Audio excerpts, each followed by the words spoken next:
Ya Allah. Deməli, ipin F gəlmə qüvvəsinin 12 Newton olduğunu bilərək, ipin T gəlmə qüvvəsini hesablayın. Birinci burada təczilə baxaq ki, təcilimiz nə qədərdir? Təcilin hazır düsturu var.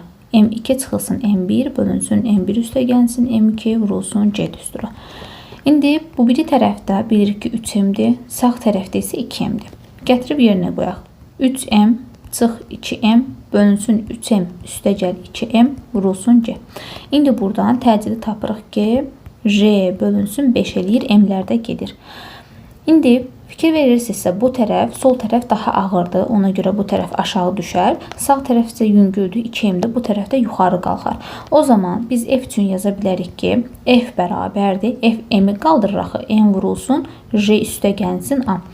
Və bunda neçə verib bizə? Şərtdə 12 Newton veribdir. İndi gəlin buradan biz MJ-ni tapaq.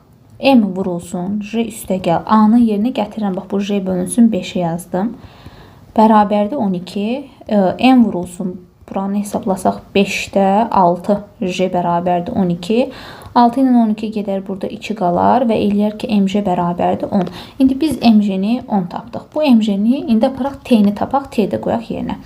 T-ni necə tapırıq? T fikir verirsə 2M artır. O zaman T bərabərdir 2M. J çıxılsın A düsturuna yazaq və burada da 2M vurulsun J-nin yerinə. J çıxılsın A-nın yerinə nə tapmışdıq? J bölünsün 5.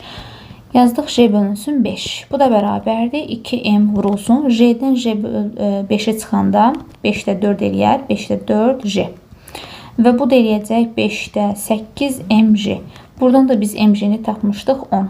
5'də 8 vurulsun 10. Bu da eləyəcək 16 Newton.